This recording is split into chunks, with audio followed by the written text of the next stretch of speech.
Welcome, everyone, and welcome to another episode of Journeys of Faith.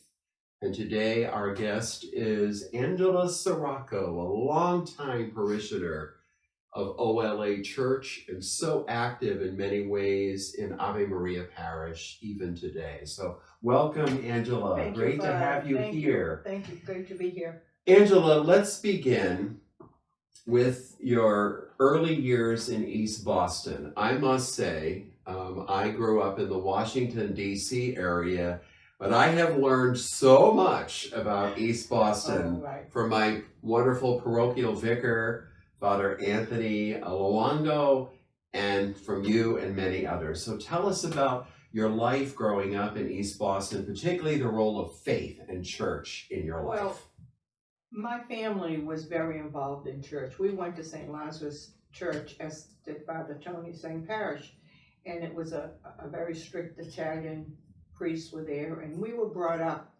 with that kind of a background. Faith, church, very important. My parents were involved. My father was so involved in the church also. So we were brought up that way. We, as I said before, it was when the holy days came. Well, we'll take Good Friday, for instance. We were not allowed to put a TV on. We went to church. We prayed for 3 hours. We had St. Anthony's Novena. We always did that every year. Visited all the churches on Holy Thursday. This is the background I had. And on Holy Saturday, we had a mass during, it wasn't an Easter Vigil in those days. We had the mass in the morning. So my brother and I would walk with my grandfather to church, which was about a 10-minute walk. And after the mass, we would go home, and my mother would have a display of all the Italian pastries and food, and we couldn't touch it until Father Toma came and blessed the food, and then we broke our fast. Oh, goodness. And then on Easter Sunday, we go to church as a family. But that's the background I had. Yes. And I brought my boys up. Well, I lived there until, the boys were like 2 years old. We moved to Peabody.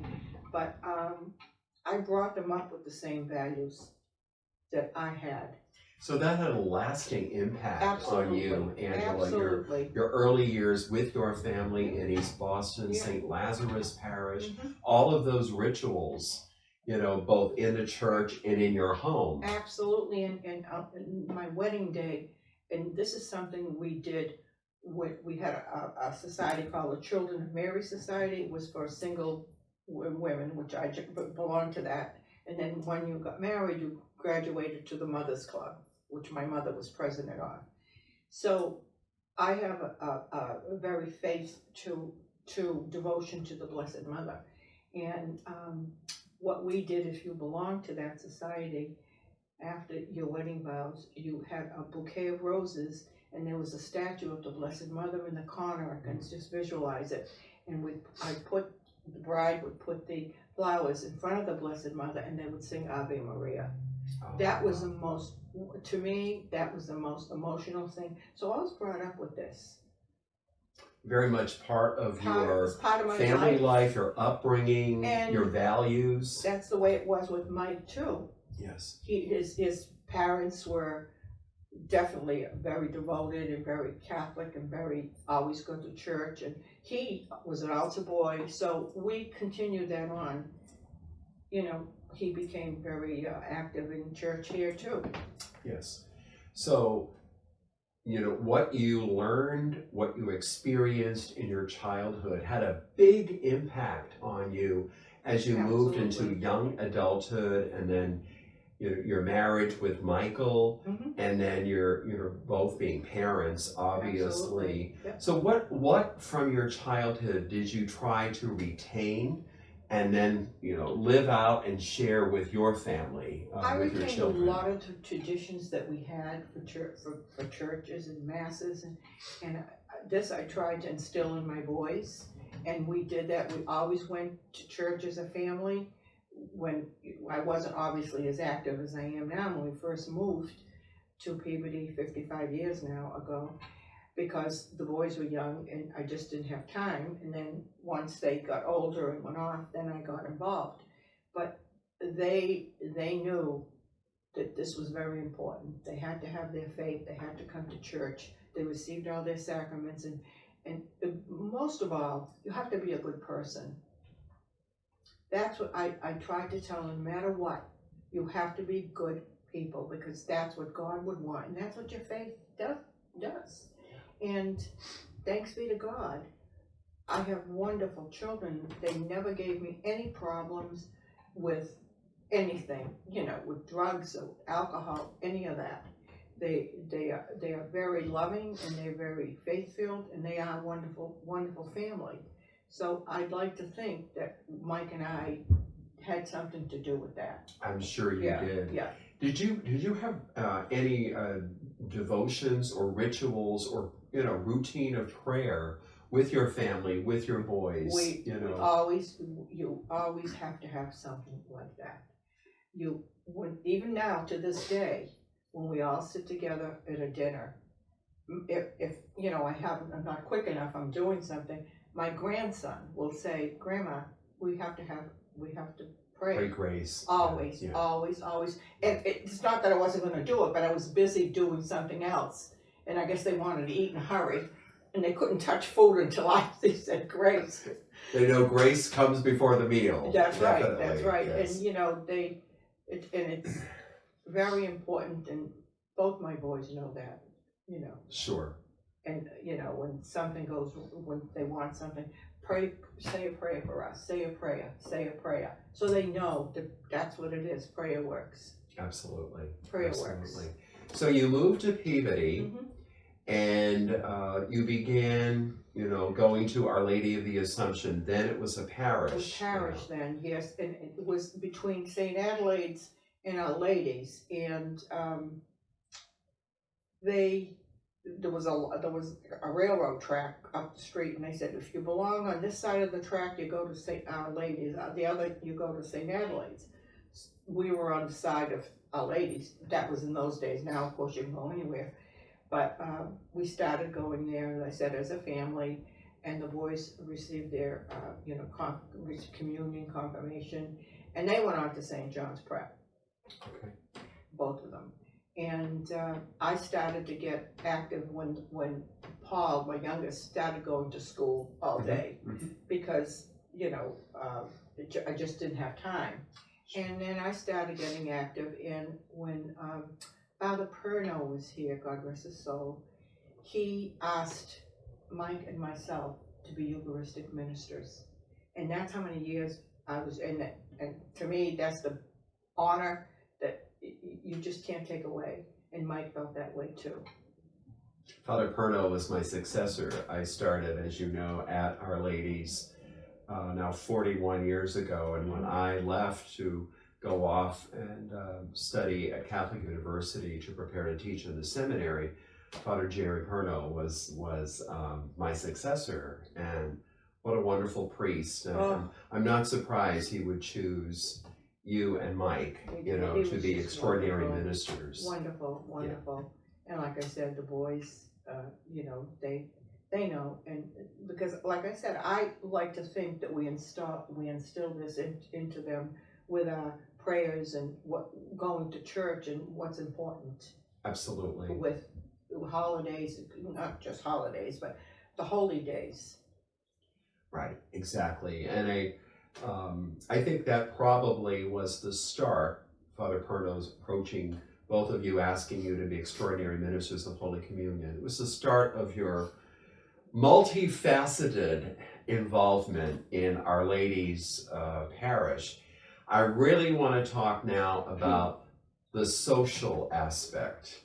You are a long time, in fact, you were one of the first members of the hospitality committee at Our Lady's. Yeah. Tell me about that, getting that started. What was the early response? Father Jerry Gillespie had put in something in the bulletin that he wanted to start this, a social group, not social group, but hospitality committee. And he set up an appointment, meeting, and the only ones that showed up were Louise Pellegrino, myself, Janine, and Kay Ladon. So we were the only ones that showed up, so there was the committee. Yeah. And then we started having coffees on, not every Sunday, like once a month. And we started off with asking people to bake. So we, it was kept simple and people would bake, which they did. But there was one, we make phone calls to different people. So so Mike and Paul were involved they were the cleanup. The cleanup crew. Cleanup crew. So this particular Sunday, no one was bringing anything down. We had people that were supposed to be baking. And I said to Louise, it's getting kind of late and there's no food here. She said, I called this, that, and the other thing. Nobody brought anything down. We had Mike and Paul go out before Mass, and they hit all the Dunkin' Donuts in the area to pick up donuts and whatever they could get to come downstairs. That's how that started. So we've come a long way since then. Yes. Yeah. We have, and then, it ended up, over the years, things changed. We still stayed together, and then we started with having a collation after the Easter Vigil. That was started. Mm-hmm. Actually, I had said, my brother is at St. Teresa's in North Reading, and he told me about this, that they were doing that. And I said to Father Jerry, that would be a nice idea. Let's have a reception after the Easter Vigil. Well, that took off because that was wonderful. Right. People love to come, and they do. And that's after a long liturgy, a long Mass. And they come. Of course, it might be the wine we give them. I don't know. Yeah. Could be. But they all come down. So then over the years, we started doing, we always had a Wednesday coffee. That's been going on since then. That's a long time. And then we did socials here and there. And then it came to the point then when Mike got sick, we still did some things, but we weren't doing as much as we do now. We had monthly coffees on a Sunday, simple, no brunch. It was just like Danish, and then our coffee Wednesdays. And then when he got sick, I still continued teaching. I taught religious ed. That was another thing that was important to me. Mm-hmm. And I did what I had to do. And then once he passed, I knew that was it. My life was going to change forever. And people, I can't even tell you the support during his illness and beyond that I received from this parish. I will never forget it. And I knew I wanted to give back somehow. And I just didn't know what to do. And then I just prayed and I prayed and I prayed. God would give me something that I could do to change my life, because it had to be changed. And we had those few things, but I needed to do more and I wanted to give it back. So then in June of 2013, we were blessed with you and Father Tony. And when you came on the scene, well, then that was it. They all exploded. You wanted to, and you did, bring us together, the two churches as one, as a collaborative, and bring them together with fellowship and love. And let's have some, different collations. And believe me, Father, if anything makes me feel happy, it's seeing these people enjoy the simple things. It's a brunch. It's a potluck. It's whatever we do down there, and it's constant. It's a social group. A social group is another thing. And the thing that when we were locked down because of COVID, I felt so bad, because they would say, when are we going to start having the coffees? When are we going to start this? We can't do anything till the Cardinal gives us the okay. And then once we did, well, they were just thrilled, just thrilled. And it just, what I get from this is the happiness I see that I'm doing for these people, that they were so good to me and my family in my time of need. Right. The cards and the church and the things that was, I can't even tell you. And let's stay with that topic, Angela. Recently, you gave just a beautiful witness talk about how the church has supported you through thick and thin, particularly in moments of loss and grief. Mm-hmm. You talked certainly a moment ago about Mike's passing and how the church rallied to support you. And I understand the numbers in attendance, both at the Mass and at the social following it in the church hall, were just incredible. Right. Tell us more, because I really want to emphasize this topic, so important to you in your life. Tell us more about the support that you have received over the years, not just for Mike's passing, but even more recently. You have found the church to be a shelter, a refuge for you. Exactly, because I needed, when we were locked down with this COVID, well, obviously the church was closed, but it was open for prayer. I would go there every day and say my prayers, because I was not only I needed to pray, but there was so much going on in my life, as you know, and the only thing that would console me is prayers, because I was helpless as far as helping my family, because we couldn't see each other, we couldn't do anything. So prayers were the only thing, and then church was, we still didn't have masses, but you had some masses on Sunday with just maybe, it was sad, it was wonderful you did that, but you'd see 5 people in the whole church and you celebrated Mass, and you have no idea what that did for me. And that was the time that I needed it the most, really did. It was just because my son, it was just the time I needed it the most, and that was just. And your son received a very worrisome diagnosis, and you had multiple relatives dying. And we couldn't do anything, You feel helpless there. I was just helpless, and I all I did was pray and rosaries, and the parish, even now, none of them knew what was going on in my life, because, we were locked down. It's not like we were church and we talked about it. And the people that came up to me, even now, after hearing that talk, I can never, ever, ever get over it, because the outpouring that I've received is from the faith and the prayers and the guidance of the Holy Spirit. Beautiful. I feel. And these people, I can't even tell you, even to this day, even Sunday, they just were, oh, so sorry, and look at this is so great, so thank you for doing all this. They thank me a million times. They're helping me, but because to me, that makes me feel happy when I see they're happy. And that's a pattern that I've heard many, many times over during the years, that when we serve and we do our best to care for the needs of others, we receive so much more back in return when we serve others, as you do so generously. And I have to say that even when Mike was in the hospital, there was never a day that I would go to Mass, a 9 o'clock Mass, and then I would go and sit there all day with him.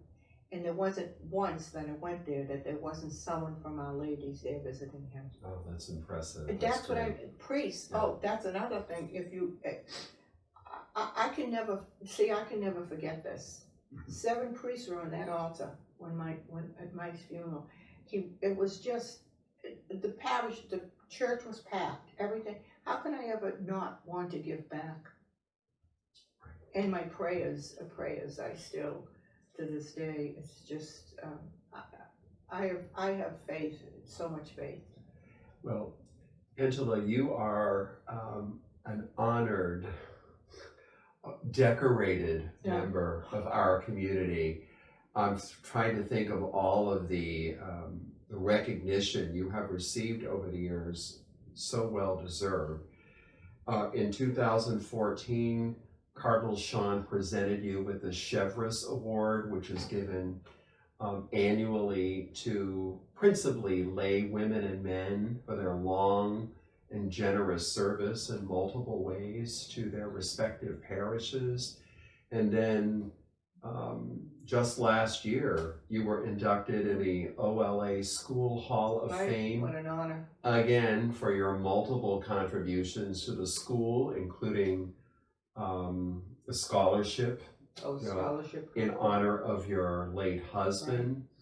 You are, as you alluded to a moment ago, you're once again the chairperson of the Catholic Appeal. You were on the front line during the COVID with Mary Lou Goodwin cleaning the Absolutely. pews after every mass. You're the operator of Angela's Cafe, not only serving coffee and refreshments Oh, on yeah. Wednesday, but multiple other socials that have sprung up over the years, largely because of your leadership. So certainly, I think people have recognized the extent, the scope, and the depth, of your service. What does that mean to you, too? I can't even tell you. That is, to me, to be honored that way, I feel, why me? There's so many other people that do a lot too. And they should, we have an amazing, even the staff here, our wonderful Kate, all she does for our parish, what you and Father Tony do, what all your staff over at Audrey and Janine and the rest of them there, Marie, it's just, it isn't just one person, it's all of us. Right. And what it means to me to be honored that way, it's unbelievable. I look at that Sheriff's Medal every time I look at it. I can't get over that. And I have I meant to show to you when we were at the house, the Hall of Fame plaque. I've got it right in my office, right there. It's just such an honor. Why me? I just humbled by all that stuff. And it's just, we have, our parish is just, to me, the best, because it isn't just one person. Like I said, you and Father Tony with the flowers out there, we all know that.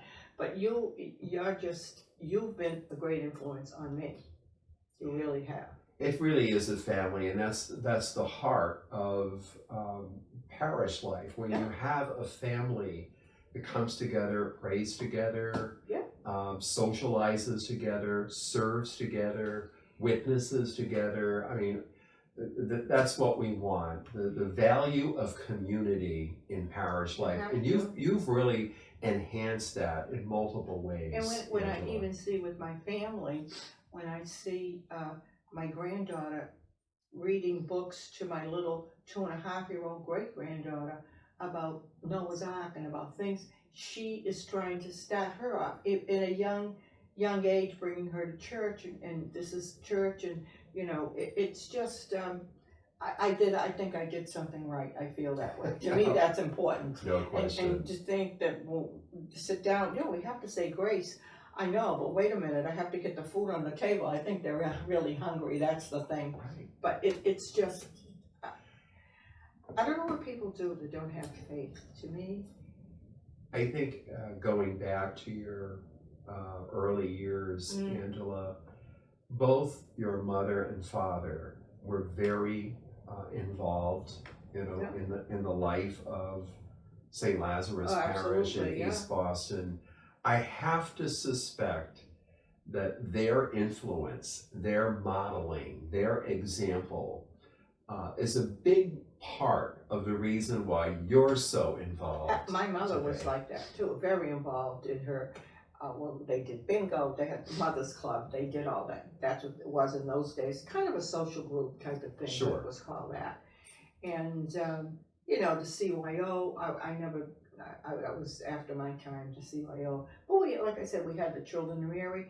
And then, another thing which was important in my life, were my grandparents, they lived with us.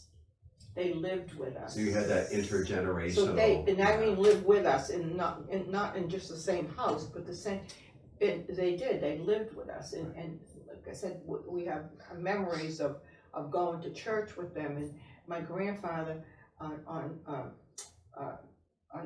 Christmas Eve, the 6-7 fish with he would cook eels on the coals downstairs. These are things that my kids know, and they talk about it even now. Because they weren't around then, but I tell them the stories, and they all know that. And that's it. And we have a lot of traditions that we still keep with my children and my grandchildren. Oh yeah, and they know that. And you know what? When we were going through COVID, and of course we couldn't see each other for holidays, and that's what the thing was with all of them saying, you know, we always came to you on Christmas Eve, we all did this and did that, and it just, you know, and the tree with the baby Jesus, you know, and I remember I had put one year, I had a baby Jesus, and you're not supposed to put that out until Christmas morning. I don't know why it was there. So my grandson said to me, Grandma, that's not supposed to be there. I said, oh, I know that. I said, excuse me, I'm sorry. Get it out of there. There was a correction there. There was a correction there. But see, you know, these little things that happen, I know it's because Mike and I. The family tradition's important to pass them on. We do. Include the younger generation in not only your history, but beginning to make their own history. That's right. And, you know, the food was a big part of it, too, because there's Italian things. Sure. Like Easter, you know, all that stuff that we make. Well, it's even gone to the cardinal now. Food is important not only at the Eucharist, our spiritual food, but you know, afterwards. Afterwards, you know, definitely. Angela, this is the last question for you. Yep.